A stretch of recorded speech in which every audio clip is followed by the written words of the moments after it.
ಮಗಳಿನ ಮೈಸೂರಿಗೆ ಓದಕ್ಕೆ ಕಳ್ಸಿವು ಸರ್. ಓದಕ್ಕೆ ಕಳ್ಸಿದ್ರೆ ನಾವು ನನ್ನ ಗಂಡ ಕೂಲಿ ಹೋಗಿವು, ಅವ್ರ ಮನೆಗೂ ಕೂಲಿ ಮಾಡಿದ್ದೀವಿ. ನಾವು ಓದಿಲ್ಲ ಸರ್.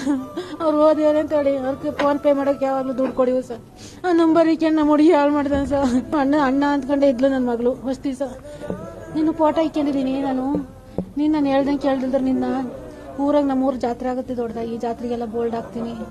ಬೋಲ್ಡ್ ಹಾಕ್ಬಿಟ್ಟು ಊರೂರ ಮೇಲೆಲ್ಲ ಇದು ಮಾಡ್ತೀನಿ ಅಂತ ಎಲ್ಲ ಹೇಳೋಣಂತೆ ಸರ್. ಮದುವೆನೂ ಮಾಡ್ಕೋಬೇಕು, ಅವನಿಗೆ ಚಟನೂ ತಿರ್ಬೇಕು ಅಂತ ಮಾಡ್ಕೊಂಡವನೇ ಬೇವರ್ಸಿ. ಹೆಂಡತಿ ಮಕ್ಳಿರೋನು ಯಾಕಯ್ಯ ಸರ್ ಮದುವೆ ಆಗ್ತಾನೆ ಅವನು ಅಂತ ಬೇವರ್ಸಿ ನನ್ನ ಮಗಳನ್ನ ಇವತ್ತು ತಗೊಂಡವನೇ. ನಾವೇನು ಮಾಡ್ಬೇಕು ಸರ್? ಈಗ ನನ್ನ ಮಗಳನ್ನ ಕಳ್ಕೊಂಡು ನಾವೇನು ಮಾಡ್ಬೇಕು ಸರ್? ಹೇಳಿದ್ದು ಒಂದಾಯ್ತು ಸರ್ ನನಗೆ. ಅಯ್ಯೋ 11 ವರ್ಷಕ್ಕೆ 12 ವರ್ಷಕ್ಕೆ ಹುಡ್ತು ಮಕ್ಳಿರ್ಲಿಲ್ಲ ಸರ್ ನನಗೆ. ಆಮೇಲೆ ಎಲ್ಲ ಮೈಸೂರಾಗಿದ್ದಾಗ ಎಂತದ ಮೆಟ್ಲತ್ತಿ ಒಬ್ಳೆ ಇದ್ಲಂತೆ. ಅವಾಗೆಲ್ಲ ಹೋಗ್ಯಾನೆ ಸರ್ ಅವನು ಮೈಸೂರಿಗೆ ಹುಡಿಕೊಂಡವನಿ. ಫೋಟೋನ ಹಿಡ್ಕೊಂಡವನೆ, ಎಲ್ಲ ತೆಗಿಸ್ಕೊಂಡವನೆ.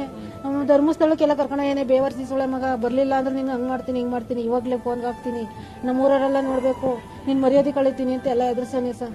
ನಮ್ಮೂರವರು ನಮ್ಮ ಅಣ್ಣ ತಮ್ಮದಿರೆಲ್ಲ ಸೇರಿ ಬೇಡ ಕಂಪ್ಲೇಂಟ್ ಕೊಟ್ಟರು, ಮದುವಾಗ ಹೆಣ್ಣು ಮಗ ಮರ್ಯಾದೆ ಹೋಗುತ್ತೆ ಬೇಡ ಅಂತ ಊರಲ್ಲೇ ನ್ಯಾಯ ಮಾಡಿಸಿ ಬಿಟ್ಟರು ಸರ್. ಬಿಟ್ಟು ಆದಮೇಲೆ ಒಂದು 15 ದಿವಸ ಇದ್ಲು ಅಷ್ಟೇ ಸರ್. ಇದಕ್ಕೇನಾರ ನ್ಯಾಯ ಕೊಡಿಸಿ ಸರ್ ನಮಗೆ. ಸರ್ ನ್ಯಾಯ ಕೊಡಿಸಿ ಸರ್, ನ್ಯಾಯ ಕೊಡಿಸಿ ಸರ್. ಹೌದು ಸರ್, 1 ತಾರೀಕು 25,000 ರೂಪಾಯಿ ಸಂಬಳ ಬರೋದು, ಕೆಲಸಕ್ಕೆ ಹೋಗೋಣ ಸರ್.